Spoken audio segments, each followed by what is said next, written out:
Hello to our listeners and viewers. This is Big J. During this time, there have been protests worldwide over the murder of George Floyd by Minneapolis police officer Derek Chauvin in broad daylight and on camera. The protest for justice and against police brutality has been met with more police brutality. This has happened against citizens, journalists, and state and local politicians. Many people are peacefully protesting, but doing so in harm's way due to police officer attacks and escalations. This is also being done under the encouragement of the current administration, where there is no leadership or protections for the citizens to exercise their rights under the Constitution. That's why myself and co-host Dag and Watney want to make you aware of two organizations that are trying to help the people combat the systemic brutality that we face in the U.S. with our militarized police force. Act Blue and the National Bail Fund Network. They're raising bail funds and legal aid along with other organizations to help activists seeking justice for George Floyd and other victims of police brutality. Please consider donating to these causes. Beyond Trek Podcast thanks you for your support. Hi, I'm Marina Sirtis, and you're going boldly with Beyond Trek Podcast. This is Beyond Trek Podcast, your source for Star Trek on social media and around the web. I'm Big J. I'm Watney. And I'm Dag, the Trivia Master. You can find us on Facebook at Beyond Trek Podcast and on Twitter at Beyond Trek Pod.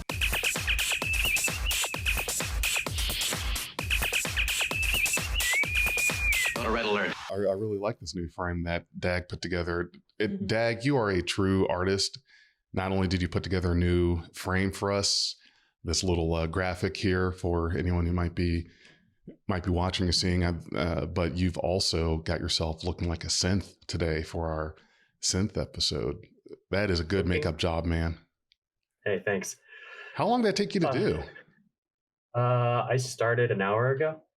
Oh, wow. Man, I tell you, you take this stuff pretty seriously.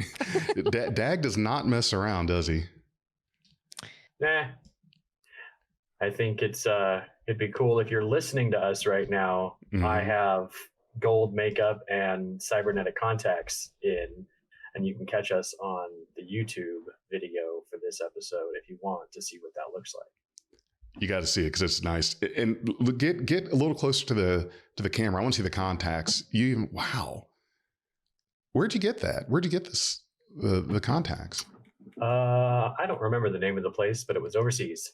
Oh, yeah. Wow. So, we don't want to leave him in there too long. Yeah. To get some oxygen at some point today. So I'm Big J. Who are you guys? I'm Watney.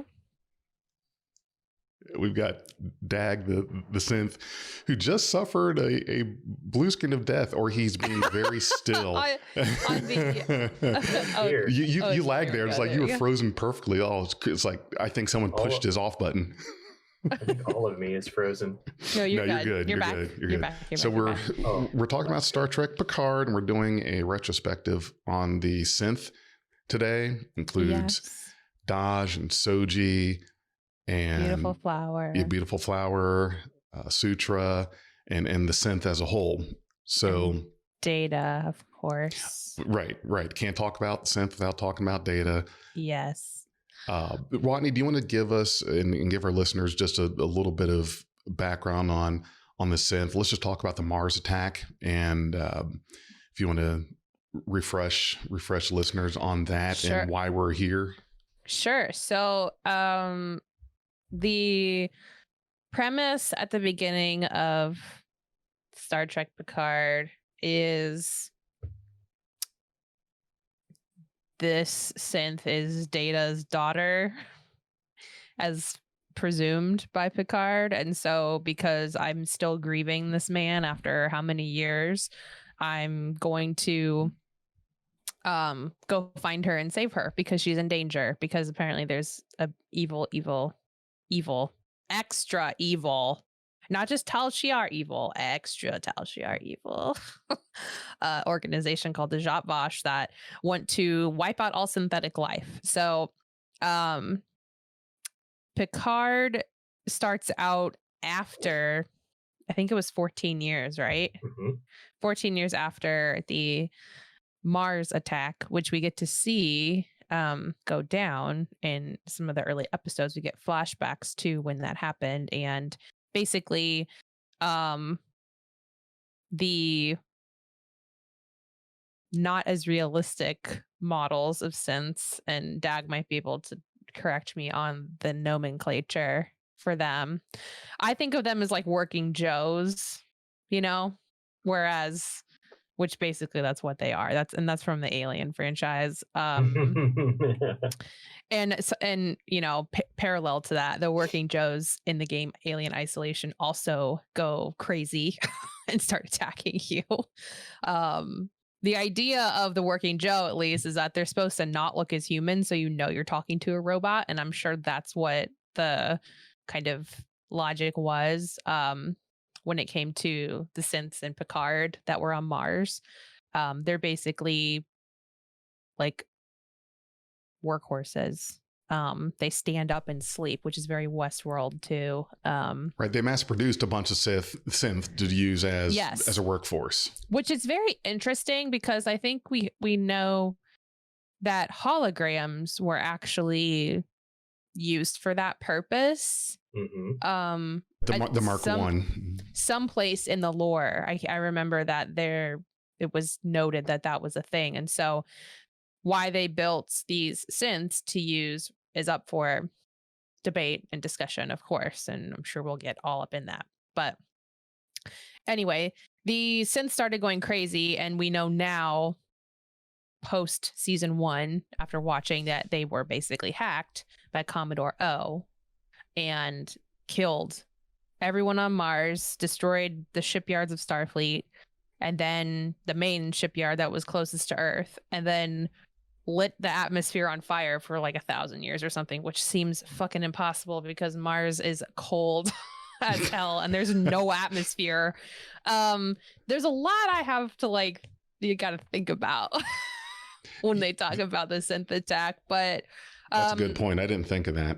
Yeah, the parallel in our reality to the synth attack, of course, is 9/11, and 9/11 being implied as an inside job, the conspiracies that go along with that, and the fear that was manifested in the culture and the zeitgeist after the event.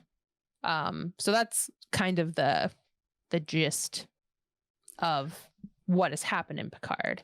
The fear manifested as complete banning of the positronic brain, positronic research, positronic All creation, all synths. Yes. And thus the plot of Picard begins. I really like how you brought in that parallel to 9/11, because to me, and I still think this to this day, it almost seems like, okay, so 9/11 happened and we went after Iraq for the oil, and it's like, well, wait a minute, what do they have to do with anything? It almost seemed like it was just complete. Let's use this thing as a means to invade a country that, now tell me if I'm wrong, but at the time I didn't think they had anything to do with anything. It was just like, wait a minute, why invade us? No, you're right, 9/11. Oh yeah, so I'll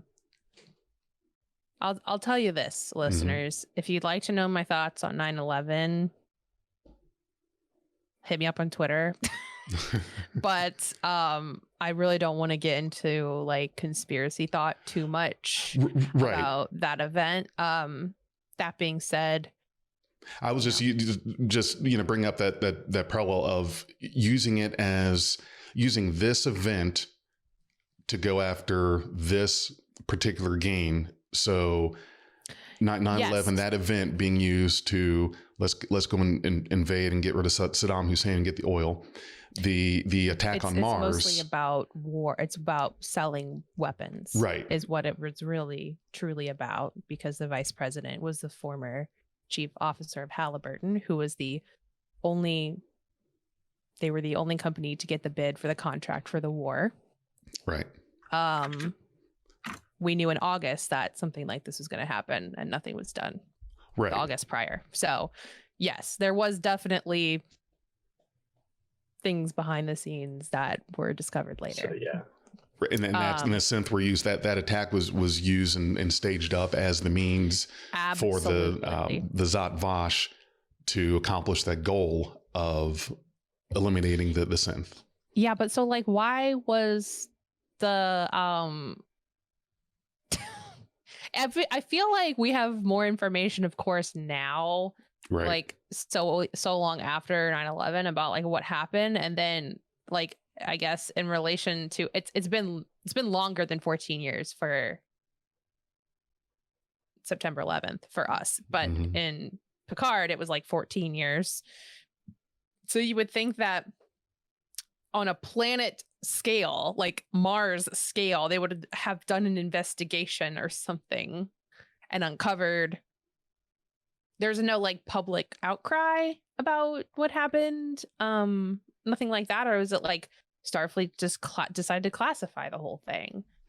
Probably classify. I wouldn't doubt that, because when you think about it, that is a major blow to the Federation. Starfleet is the arm of the Federation that maintains the peacekeeping and military force, and they had their primary shipyard destroyed, lost a planet that was a neighboring planet in that system.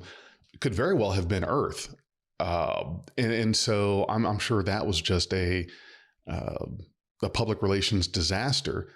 And in regards to an investigation or possible lack thereof, I don't think it was so much of a let's get to the bottom of who might have done this as it were this was possible, that these synthetic life forms, it is possible for someone or something to be able to quote unquote hack them, and that is we can't do that. We can't do that. It's that kind of crap has happened with Data.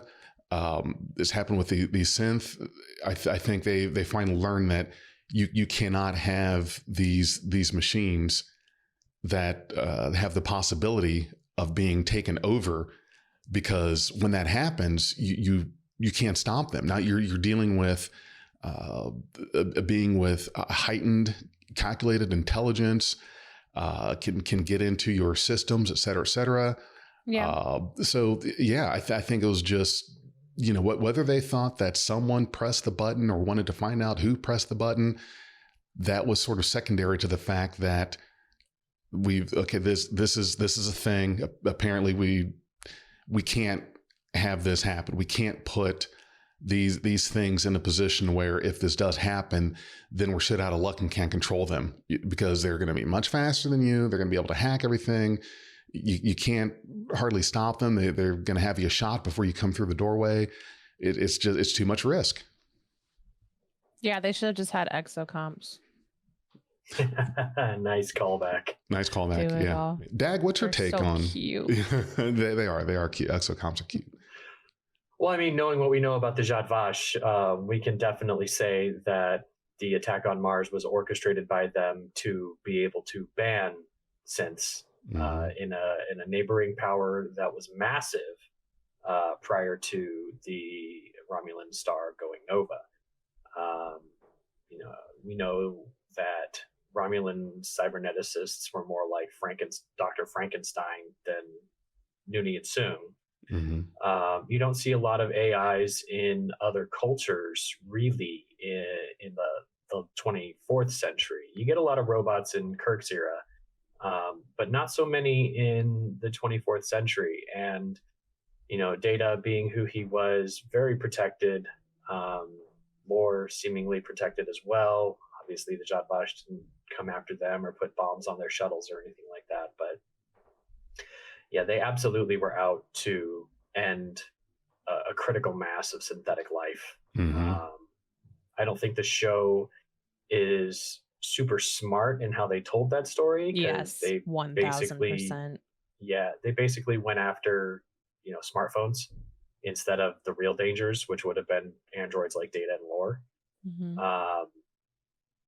But in doing so, they also brought about the elements that would lead to the end of the Federation. If they had just let Maddox continue his research without an attack, they could be watching him at the Daystrom Institute, and put a mole in there that corrupts the code so that they could never actually have truly intelligent synthetic or even synth organic life. That is like the confusing part, because I remember that Girardi was like explaining to Picard at Daystrom, which it's really cool we got to see inside Daystrom. I just want to say that, like, yeah, for the first time, getting to like see inside the Daystrom Institute was badass, and I really love that we got to see that. But she was telling Picard how, well, Maddox couldn't do it. Like, he could never figure out how to make the positronic brain like Soong did. And then, now we see all these androids. So it seems like they got past it somehow. Did we ever learn how they actually were able to do that? They didn't. They were not able to. So Daj and Soji are not a data equivalent? They are. They use that fractal neuronic procedure to create all of those synths on that planet. Copellius Station. So they did figure it out. Well, yeah, they figured out a different way to do it. Right. They combined bioneural technology with positronics, and that's how they made the A500s, i.e. the working Joes. Yeah. Well, you remember how Maddox was saying we couldn't replicate the cookie. We tried and tried and tried and tried. We couldn't replicate the cookie. So instead, we replicated the ingredients. And then they grew a cookie. They grew probably a golem, and then they fractal neuronic cloned the golem. Yes. I bet. Yes. Something like that.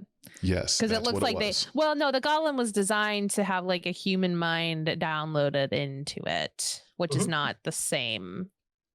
So I don't know. I think you go either way with that, but it's these synth were not constructed the way that B4, Laura, and Data. Yeah, were. absolutely. Yeah, no, you're right. I just so she was basically saying we couldn't figure out how he did it, so we did it a different way. Yes.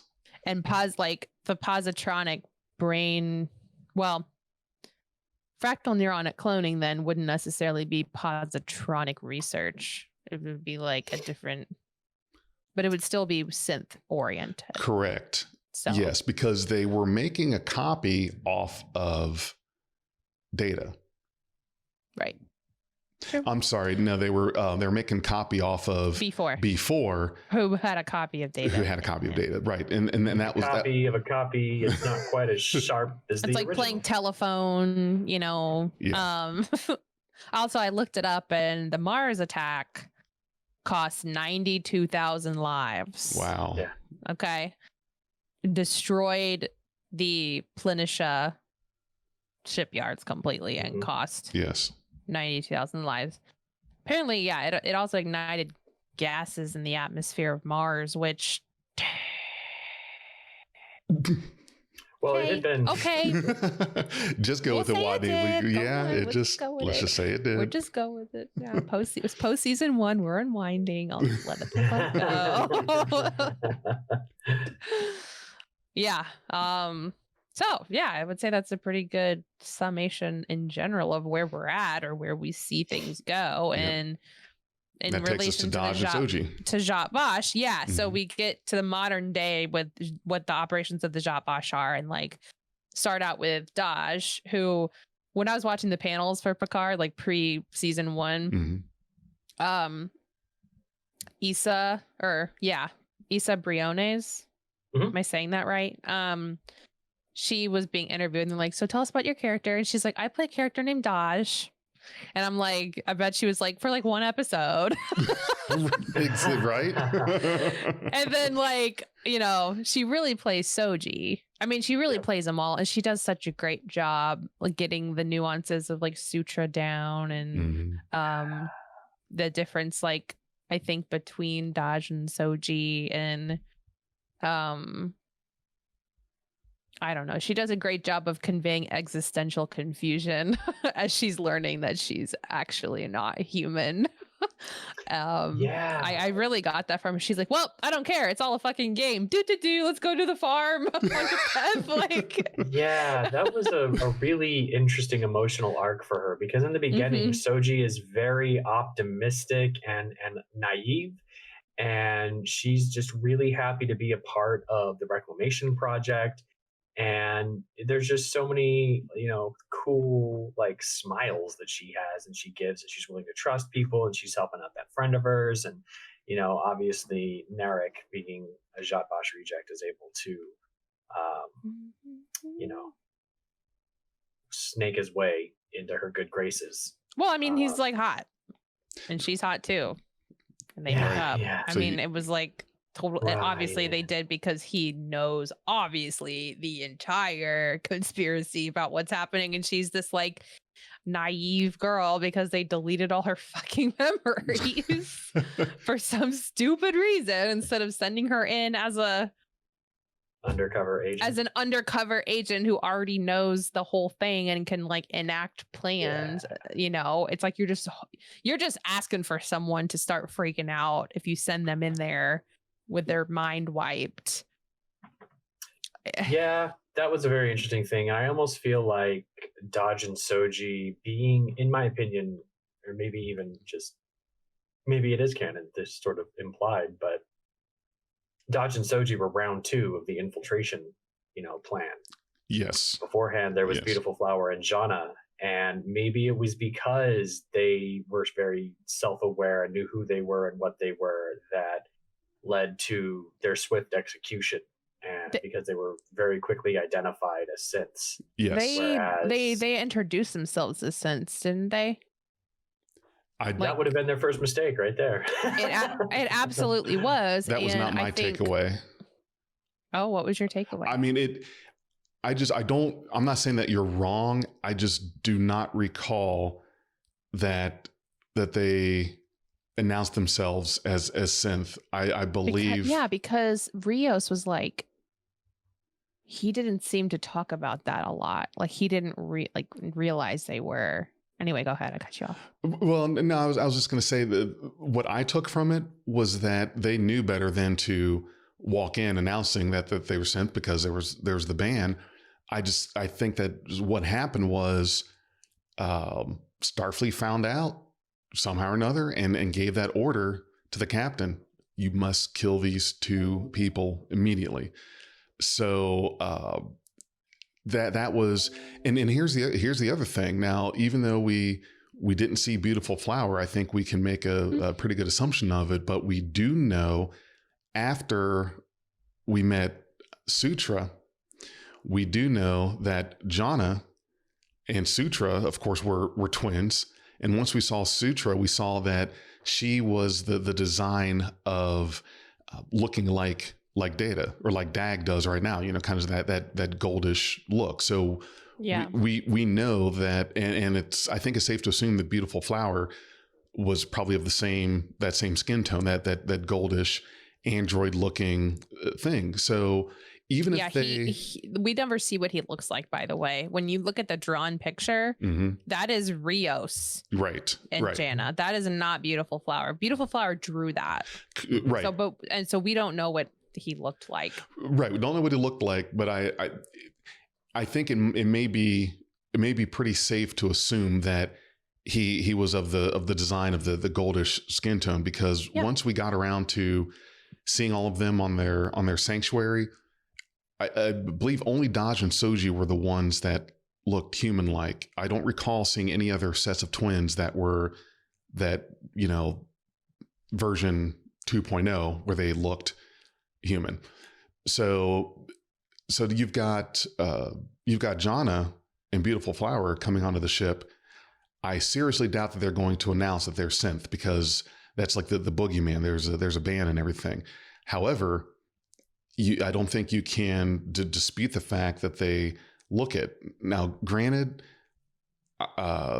there's lots of alien life forms, things, et cetera, et cetera. I'm not implying that, when I'm not trying to say that every goldish hue looking person is immediately a synth. And you're thinking, oh, wait a minute, this person has the same skin tone as Data, must be an android. You may not even really be thinking that, but I can tell you, no, I doubt that they announced that they were synth, but Starfleet definitely found out some way or another. So that infiltration plan got cut short. And that was the push for, you overcome, adapt, improvise, or whatever that is. And you come up with version 2.0, where you have to have this person look human and also act human. You got to play safe and just completely do a mind wipe. Yeah, for sure. They these were memories. 100% like the end game. Mhm. Like,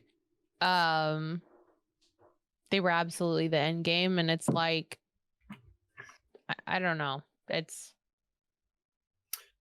Well, they were sent to 2 different places to infiltrate what happened to, synths. And somebody apparently knew that the cube was a hotspot of activity where the people behind the scenes of the synth attack might have been, and they were right, because the Jadbosh were on the Reclamation Project, and they sent them to the Daystrom Institute, where they were born to get information about what happened there. So we didn't actually learn that in the show. That nugget of information came again in an Instagram story from Michael Chabon. What was their purpose for being there? We didn't learn that in the show. Yeah. That was an after the fact reveal, which I feel like that's a basic thing. Wasn't that explained in the show, that they were sent to where they were sent to because they were on a mission to uncover the truth about what happened with the attack? No. It was revealed during a Q&A session. Really? Because I remember that very distinctly. They must have... They didn't say that they were planted there to figure out what happened about the synth ban and attack. They never explained that. Okay. But I think we obviously can tell that we knew where they were going and where Soji already was, but... Okay, so what you're saying is follow Instagram for plot elements that were not on... That's where I found out that Narek was taken into custody. That's where we found out that what happened to him. So subscribe to Instagram and follow Michael Chabon for... Or don't, and filling in the plot. Be on track. Right. Well, yeah. Listen to me on track instead. What am I doing? Yeah. We'll do it for you so you don't have to give him followers. Exactly.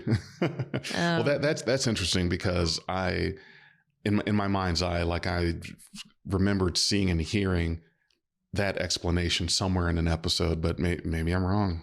I feel like you kind of maybe you deduced it. Maybe you... I deduced it, and then my brain pretended that it happened where it was supposed to happen. And it was show. Actually you just aligned for a moment with Michael Chabon. The planets aligned. And then you just your brain's connected. Why does that give me the heebie-jeebies? I don't know, but it does. Are you terrified, perhaps? Right, because now Sutra's up there, and I got to tell you, Sutra.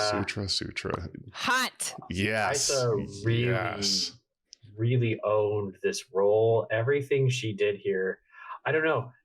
When I was getting these images, I was looking at this and I'm like, everything she does here, her movement, her gaits, the way she inclines her head, it gives this sense of false security, first of all, because I feel like these movements feel sort of very kind of submissive, but then also the way that her eyes are, it's this is a predator who's stalking me, who could kill me at any second, who's trying to put me at ease, and that makes me even more nervous. Oh yeah, no, I'm not getting submission at all from her, at all. The vibe I'm getting is she's literally like a panther. Yes. That's hungry. Yes, you want to pet it, but don't touch the kitty. I wish my wife would look at me like that, like a steak, and you're trying to... like a panther looking at a steak. I want to be treated like a piece of meat. Oh yeah, I did kind of say that, didn't I? Don't take that. Put a little Lowry's on me, please. No, yeah. Let's go there. No, the color of her skin, the contacts, the pink eyeshadow, which if you notice today, I see your pink. Yeah. Just to like, be on theme. I'll do it my own way, Dag. Okay, I'm not gonna paint my whole face golden. That's okay. But her eye color, her the ear cuff that she's wearing, along with like the color of her clothing, is all designed to kind of be like a more exotic version of Soji, for sure.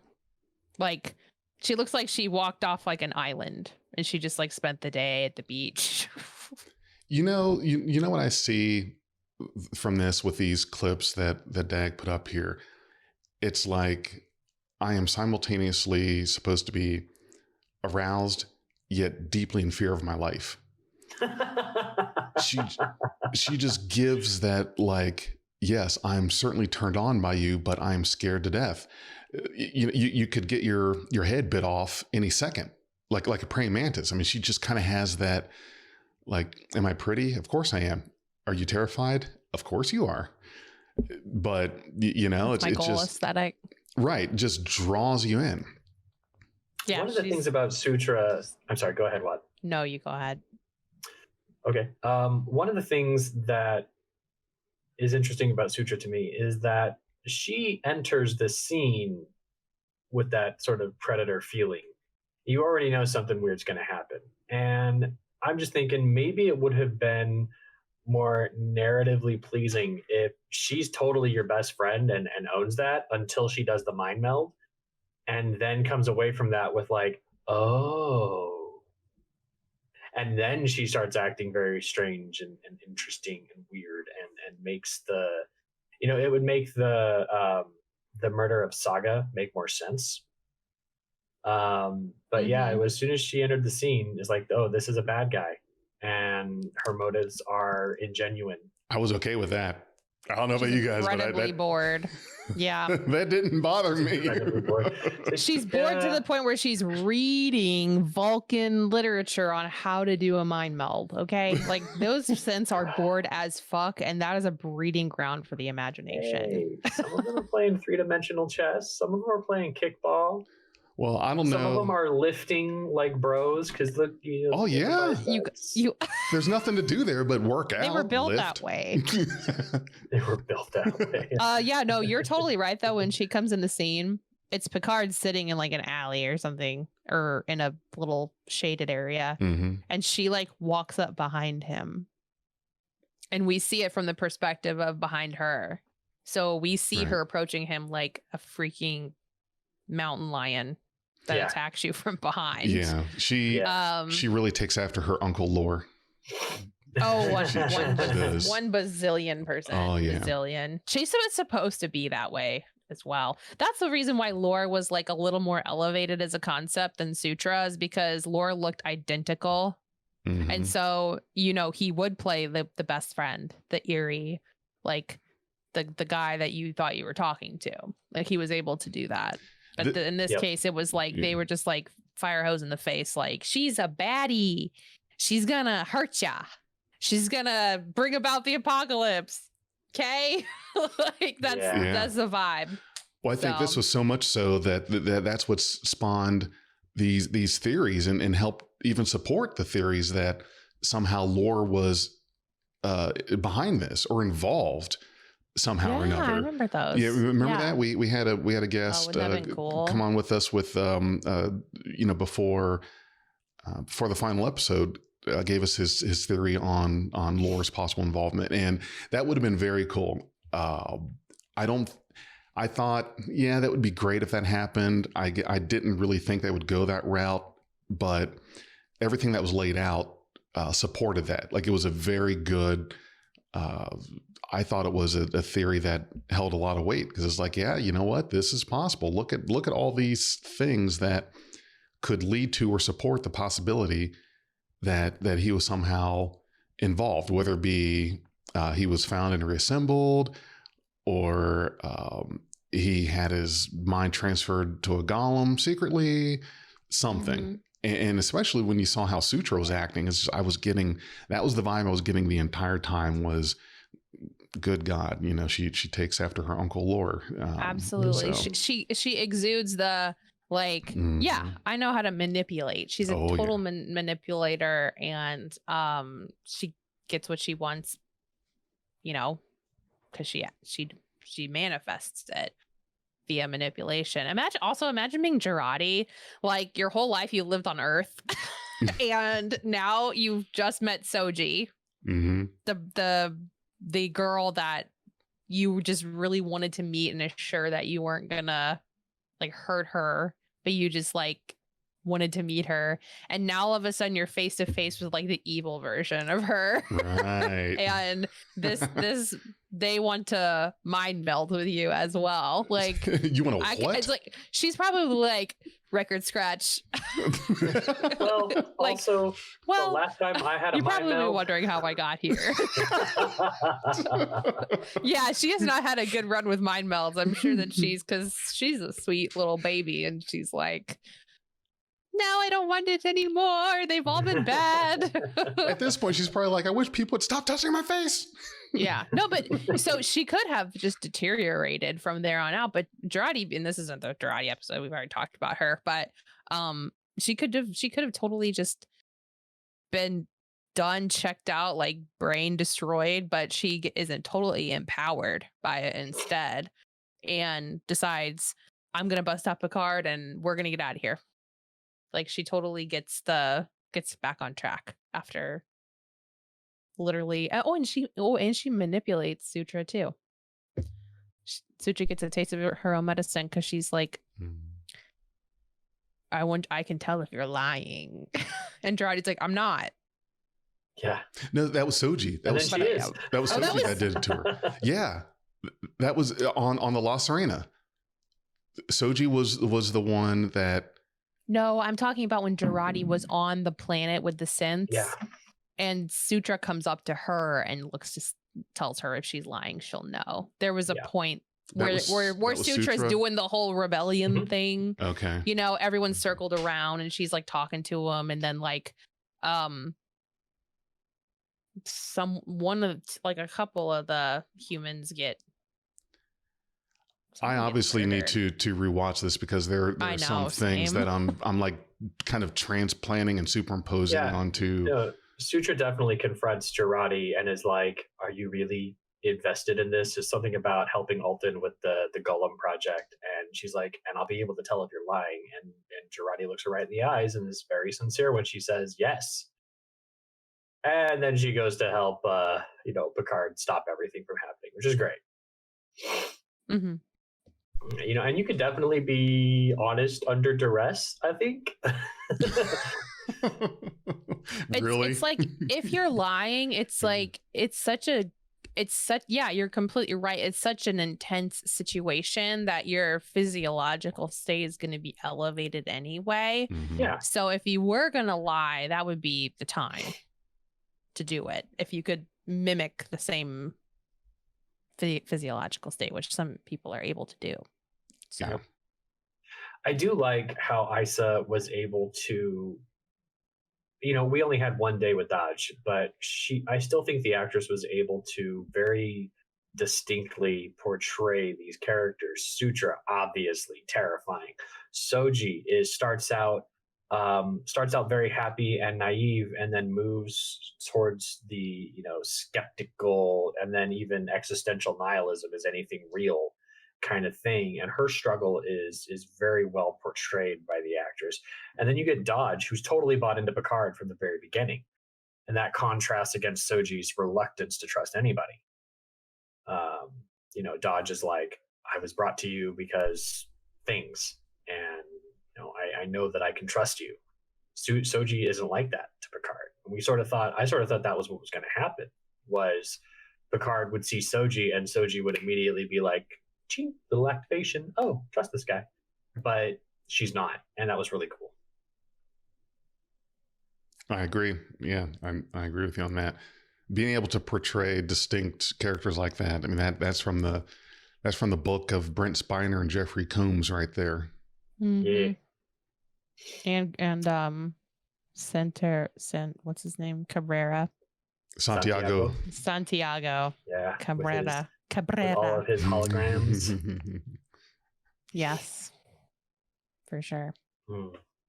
So those are the A500s, and these are just, grabs that I got from Copellius Station. Wow, what do you expect to happen? I know it was all coordinated before by the Zhat Vash, but you're not really creating like a healthy environment for synths when you make them rest standing up and seemingly completely aware. Like you're just asking to have their brains develop into like a hostile. But why? I mean, one of the things that bugged me was the A500s, again, from the book, The Last Best Hope. The A500s were conceived as a way to be able to manually construct parts that needed to be handcrafted. And it's a weird stretch there to be like, okay, so we need to create these parts. We have a resource shortage. These parts need to be created by hand. So we're going to use our resource shortage and make droids who will handcraft them for us, which reduces the number of resources we already have to do the things. And then these droids who don't need to eat, sleep, or anything, we're going to pack away into a box for however long instead of just let them work 24 hours a day. Yeah, it's like... Big J, you asked why. Right.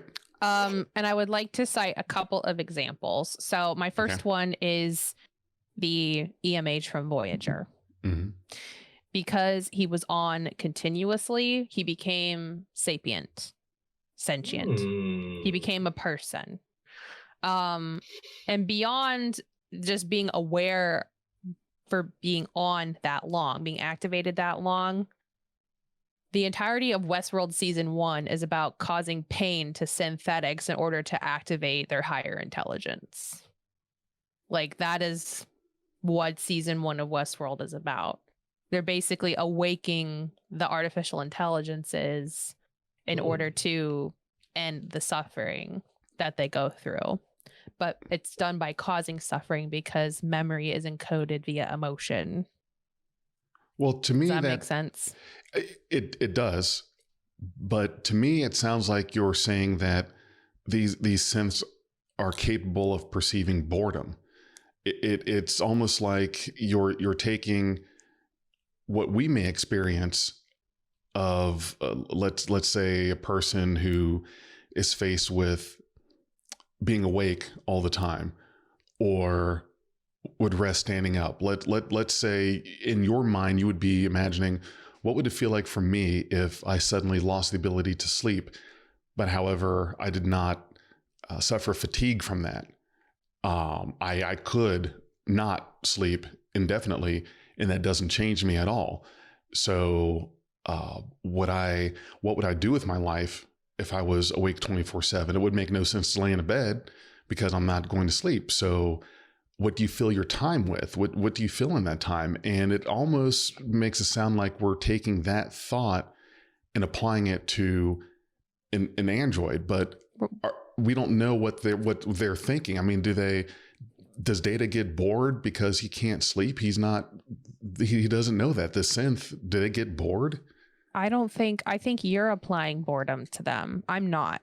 I'm saying that they're there thinking about their situation all the time. Okay.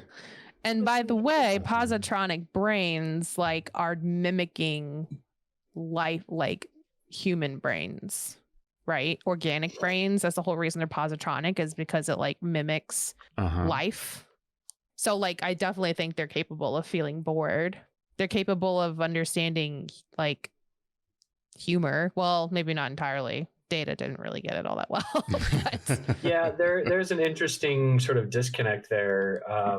These A500s had been in operation for 2 or 3 years before the attack, and because they were commissioned very quickly. And I definitely say there's room to suggest that the way they were constructed could have given them a sense of ennui about their situation. I'm to use a weird word, Mm-hmm. and just sort of, ponder, because it's not like they're deactivated and they have to be activated.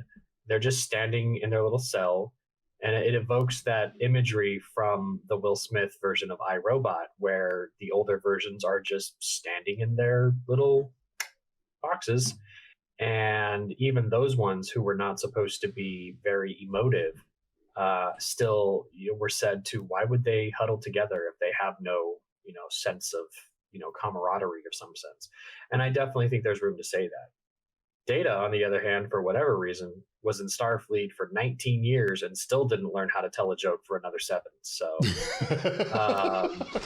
You're right. Holy, his development was definitely truncated. It was also impeded by the fact that there were anti-synth elements in Starfleet, even when he applied to be in Starfleet. Yes. So, we have different portrayals of droids. The droids are constructed in different ways. So, of course, there's room to suggest that there are thoughtful distinctions that can contribute to their different behaviors and thought process. And I think, Watney, I think you made a really cool point there. I haven't thought about that. That's really interesting. Which point? The one about the androids sort of processing their situation, not just as an operational tasks, but also what am I doing here? Right. So instead of boredom, which means I have nothing to do, Mm-hmm. right? If they I'm not saying they can't experience it, or they can. I'm saying that they're processing as usual. Uh-huh. They are in storage for half of the time of a daily cycle, right?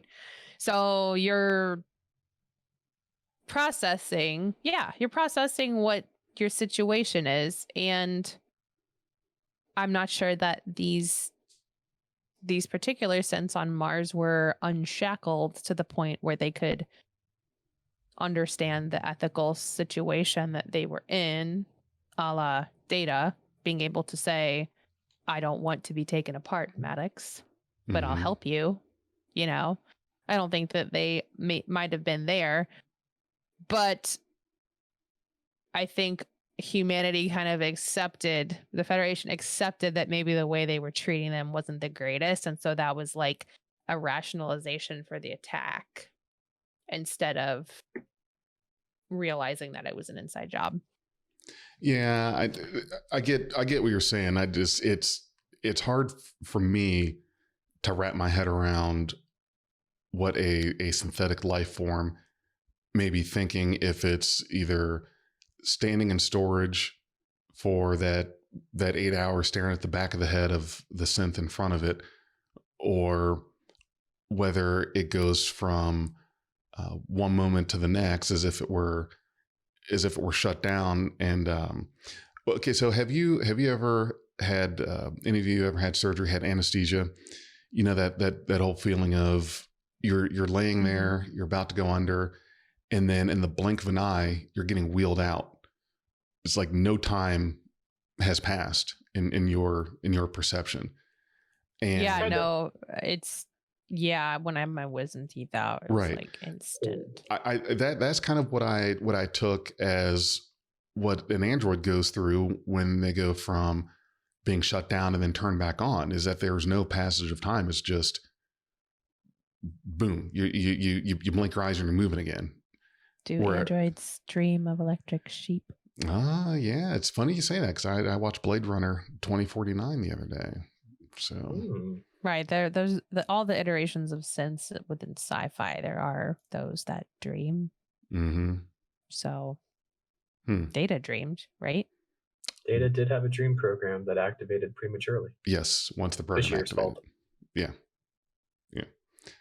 So anyway, we can move on from that, because I'm going to give myself an existential crisis trying to think what it would be like to stand motionless for in a box with other robots. So I mean, the synths overall were the lurking horror behind all of the Zhat Vash actions. And even though we did get to see that beautiful shot of Synthulu coming through a portal, when we got to Copellius Station, it felt more like we were on a planet populated by children. Yes, you had so Alton, much. who was a leader, and you had Sutra, who was definitely levels above the rest of them in terms of consciousness and motive. The rest of them really didn't seem to have a lot of motivation or inspiration. They stood around and sort of did what they were told, and it was almost like just the way other movies like to show Garden of Eden style stuff, where everybody is there and happy but totally naive to the rest of the world's ways. Oh yeah, it's like the episode with Wesley when he gets like Justice. that's the first episode I saw. I was like, this isn't that episode 8 of like season 1 or something, where he gets somewhere around like there. he falls in the garden bed, and then like the society that thrives on peace executes people for doing the most menial of things. Right. Death penalty for everything. Yeah, it's because that is very childlike, is the overreaction and the imagination. And I would like to think that these synths weren't all created bam, bam, bam in an assembly line. They were the work of 14 plus years of trial and error. And in order to get to Soji and Daj. And so you're going to have varying levels of cunningness and varying levels of sapience and motive. Like that. Have you ever seen the 1960 version of The Time Machine? Mm-mm. There's a sequence in there where, have you ever heard of The Time Machine? You know the plot. Guy goes into the distant future, like 803,000 years in the future. I saw the one with Guy Pearce. The more modern one in the 2000s, something like that. So, it's Samantha Mamba. Yep. That was my first DVD ever, by the way. Trivia. But in the 1960 version, he ends up in the future, and all of the people on the surface are just this very naive, lackadaisical. There's even a scene where one of the people falls into a river, and they're screaming for help, and everybody's just on the side of the river like, oh, la-di-da. And the protagonist jumps in and rescues the person and starts chastising everybody. He's grabbing them and shaking them, and they're just reacting. It's like not even a thing to them. They're not even fazed by this event that just happened. Wow. They've lost all of their chutzpah, so to speak, about living. And that's brought down to a different degree in the 2002 version, where he goes to the future and he meets them. They seemed a little bit more motivated, talkative. They had some more culture, but that's exactly what I felt about these androids. The synths, they just didn't have any motivational thing to them. I mean, obviously, when you have a tool that can build imagination and you can just construct everything from nanites, because that antenna went up real quick, maybe the need to do anything is obsolete, and that's why they can play 3D chess and soccer all day. Well, I mean, what are you going to do with them? True like post scarcity. Build an amusement park and some eateries? There's nothing. It was just a little bit of a letdown after the build up to finding this synthetic planet, to realize, oh, hey, we've got 50 extras we're paying, and that we're not going to do anything with them. We're going to let Elnor beat up the 2 strong guys, and we're going to let Ryan dance around some of them until he just disappears off camera. And then nobody's going to care at all that things are happening. They don't even have their own sense of agency. They're just watching as Soji's like, yeah, I'm going to destroy all the organics. And they're like, that sounds like an idea. Do I still get to play soccer afterwards? Right. Like, no, we're being taken to interdimensional space by giant Synthulu. You can't play soccer ever again. Oh, well, I should stop you. Yeah, it's literally like it's like humans, honestly. It really is. It's like humans who just want to go on and do the regular lives, and then there's actually shit going on in the world that like has importance for the shaping of society, and like the whole reason you can enjoy the comfort of how you live is because things are a certain way, and it's about like being complicit in your complacency. Right. Yeah. Right. Just going along with the plan, evil or good. Whatever happens. They're the NPCs the DM described at the beginning of a scene, and then after the fight is all over, the NPCs are still there going, oh, this is interesting, but nobody's yelling at you for destroying the city block. Yeah, what does it take to wake people up? It's like that kind of true thing. Bystander effect, yes. Yeah, for sure. So Isa, super great. I didn't put anything in here for Brent. I didn't think we'd be talking about Data too much, but you mentioned it at the beginning. So let's talk about the resolution of Data's arc, or I guess the second resolution of Data's arc for 30 seconds if we can. We find out that Data's matrix has been maintained in sort of a cyber purgatory, and nobody knew about it. Nobody's going to say anything about it. And, he has to be deactivated for a final time. But why not talk about it earlier? yeah, why not bring it up and give Picard the hope that Data really Why not put Data in the golem? Which I thought, I really thought that was where we were going. As soon as the golem came up, I thought, okay, either Soong, what was the first name? Alton. Alton. I thought either Alton is going in the golem. Sucks. I thought that's where we were going, or we were going to get Alton in the golem, and Data was going to be then transferred there. So that's where I thought we were going, and I was hopeful for that. So yes, we did get to see Data, and we had a chance again to say goodbye to him, and especially Picard. Now, keep in mind that this Data was Data up to the point that he copied himself to B4 in Star Trek Nemesis. So this is that Data. He knows that he was destroyed in 2387 during the incident with the scimitar, but he has no memory of it. His memories stop when he was at that copy. Yeah. You went a few days back in your backup and restored from that backup. It's not aware of anything beyond that point. So he even says that. It says I'm aware that happened, but I have no memory of it because that's there. But we get to, and that was something I think was very powerful for Picard, was that before he didn't get to say goodbye to Data, but before he died, and now he does. And who gets that chance? No one gets that second chance to say goodbye to someone that you love or care about. That's true. Really good data recovery services there, don't you think? Oh, do not play with my emotions like that. That was horrible. That was a good one. That was a good one. I like that. He was a reconstituted copy of a copy. Yes. They got one positron from B4, and then from there they reconstituted Data's program ethereally. Mm-hmm. He didn't really have a body. And he's like, hey, look, I died 20 years ago. Could you just click the off button on your way out? Right. Yeah. Can we just end this? It was a very moving scene. It really was moving. There was just a lot that I felt was a bit out of place with the way it sort of just went all together. For Picard's closure, I think that was great. Mm-hmm. Picard demonstrated that he needed that closure. So that's great. But I think the rest of us had 18 years without Data, and we got used to the idea that he died in combat.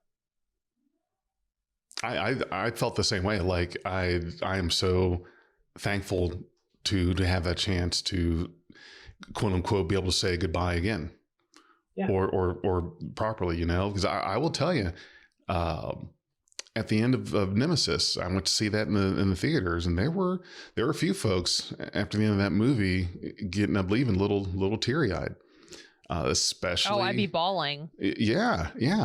I mean, when that happened, sure. What kind of monster wouldn't well up at the Data sacrificing himself for Picard? And so this is what and if we're if we're at the end here, there was one big thing I did want to get your guys' take on and talk about, was about Picard and the Golem. But before I go there, have you guys said your piece on everything else? Yeah. Well, I'm going to save the bulk of this for our next and what will be our last retrospective on Picard. Right. But I wanted to kind of prime you guys. And I'd like to talk about the Golem itself. Yes, that's what I was wanting to do, just for moment or two. I struggle with the idea of Data being brought back to life just to be killed again. Like, I think that the larger Trek fan base had mourned him and kind of accepted that his final act was one of sacrifice. Mm-hmm. Very noble and act. Very, very noble act. And I just feel like how Data was handled, and sure, it was great to see him again. It's just like the way it was handled is similar to Hugh for me. Let's bring back a character and then like kill them because we can, and we have the plot, we have the canon, access to canon in this way. And I feel like doing that kind of diluted the whole like meaning of Picard, thinking he was dead and then like going on this mission for him. He was alive the whole time and we didn't discover it until the end. There was no reason for anyone not to mention it. Yeah. You're that's right. Yeah, it was to be the big reveal for the viewers, for the fans. And so the plot was not servicing the characters of the story, it was servicing the viewer. Right. Okay.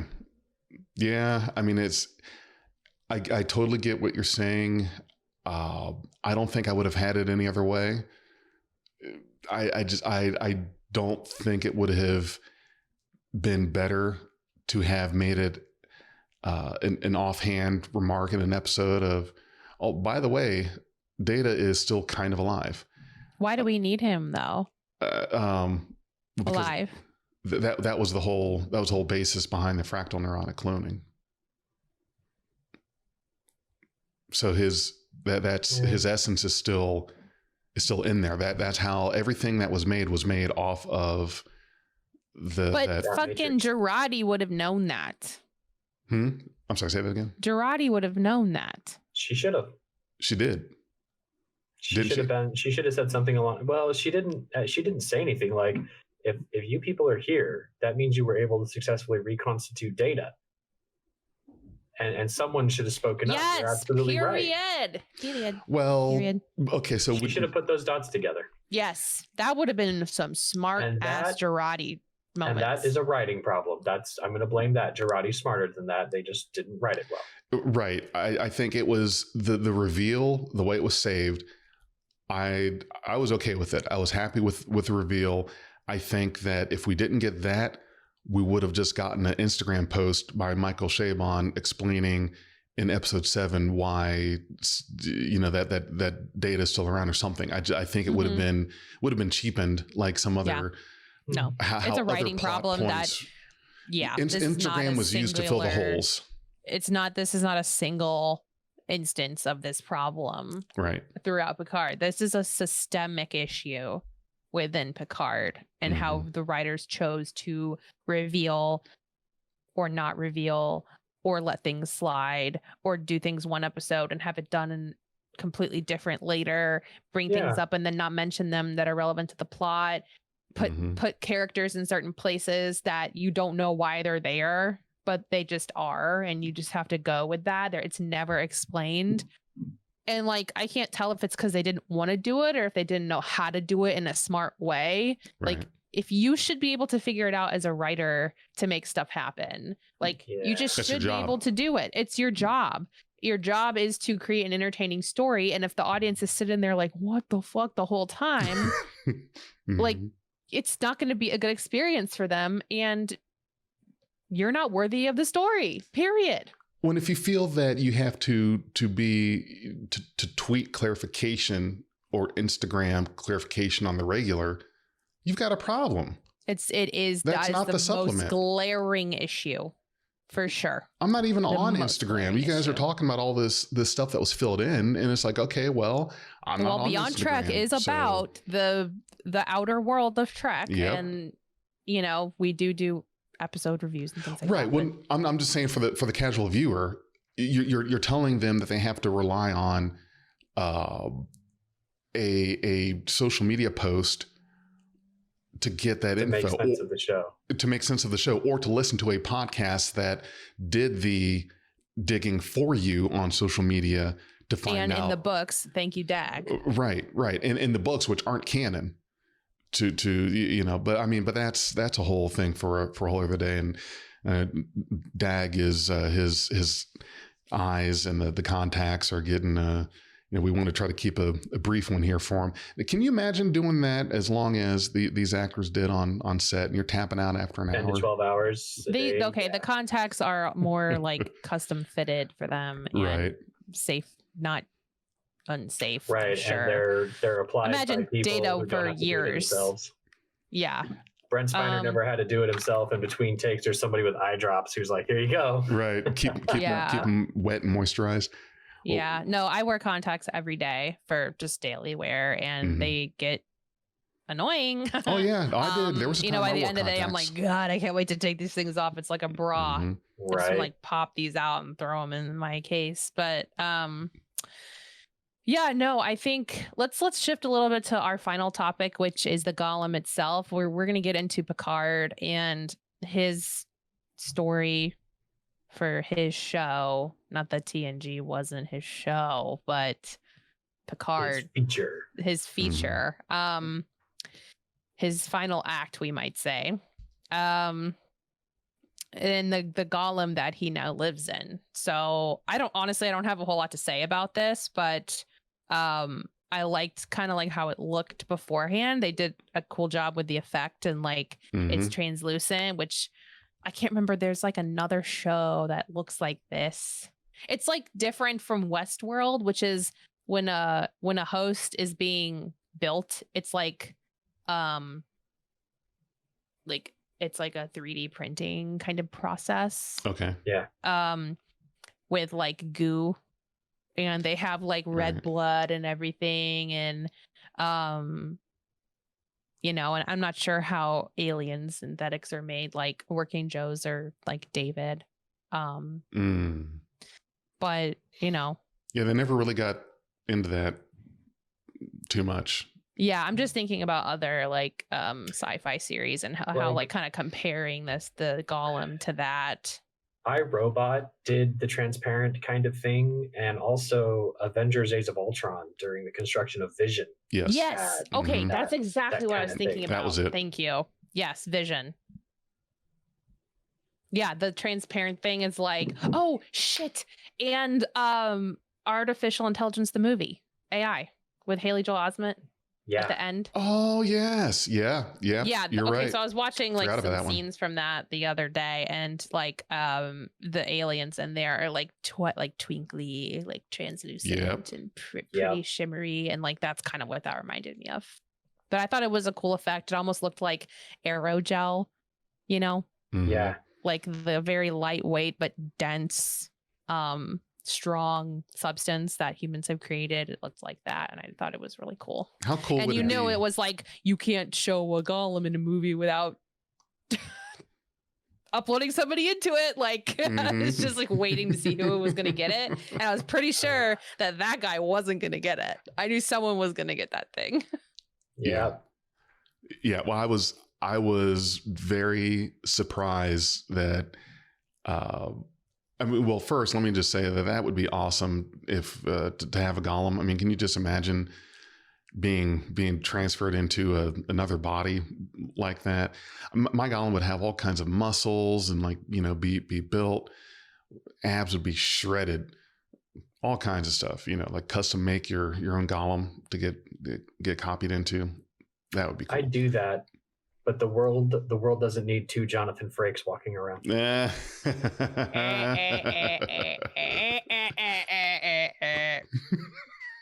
Nice. But yeah, Nice. I really thought that with the Golem that we knew two things. One, we knew that we were going to get Patrick Stewart in season 2, that this was not going to be a one-off season of this show. So we knew that.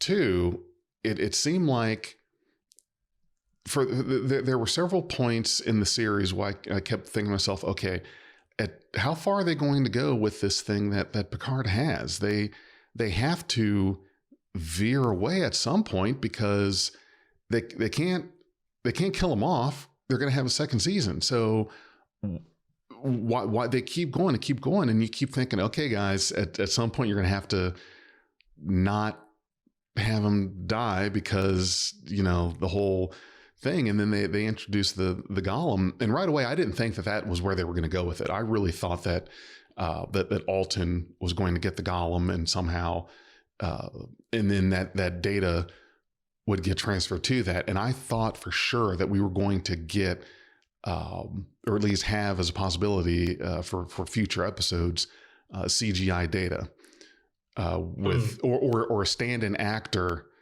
with Brent Spiner doing the voice still. I thought that was how we were going to get data back.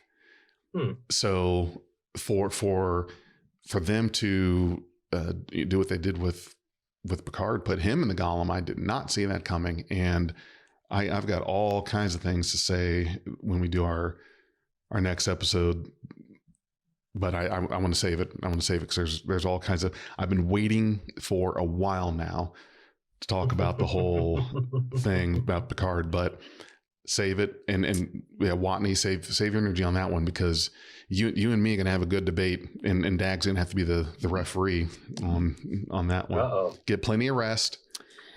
Plenty of Beyond sleep. Trek will be selling tickets to this event. No, I'm just. It's going to be a throwdown. There will be table slapping.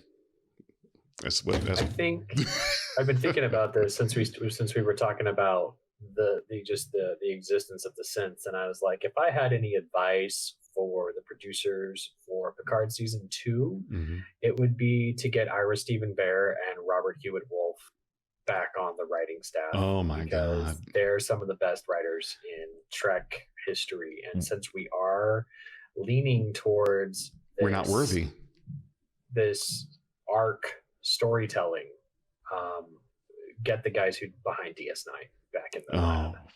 I mean, it makes so much sense that it's ridiculous.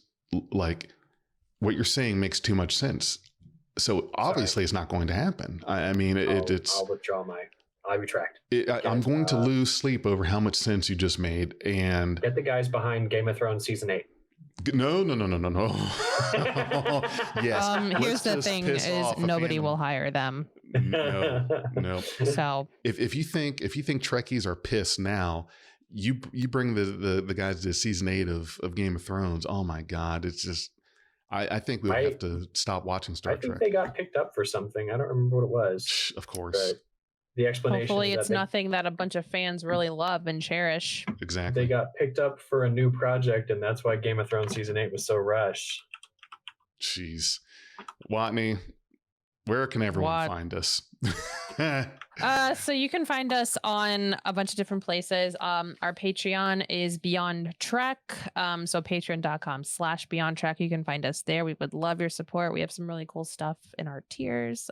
So always take a look at our Patreon first. And then we also have our Twitter. We're super active there. Twitter.com/Beyond Trek Pod, or just at Beyond Trek Pod is fine too. And then you can find us on Facebook at Beyond Trek Productions. Come chat with us. Say hello. All right. That's awesome. That's great. And please join us next week. We're going to have our last retrospective on Picard. We're going to talk about Jean-Luc Picard himself. And then that will be We're going to put that baby to bed with Yep, season of Picard. that is it Get for that baby to Picard. bed and Unless something really crazy comes out and we decide we want to talk about it. But we know that we've been very Picard heavy, so this will be the last episode coming up about Picard. yeah, then we got to focus on season 3 of Discovery and Strange New Worlds. Yeah. Yep. So baby's about to get put to rest. So thanks everyone for coming and listening. Come see us next week. Live long and prosper. Dag, thank you for the synth look. That's awesome. It's badass. Yeah, it's fun to do. It gives all the viewers on YouTube a little extra treat, and maybe just the opportunity to say thank you to all the listeners for listening to us and going boldly with Beyond Trek Podcast. So when we talk about Picard, are you going to shave your head? Yeah. We are Beyond Trek Podcast. Lower your inhibitions and surrender your ears. We will add inspirational and hilarious Trek content to your day. Your attention will adapt to subscribe to us. Resistance is futile.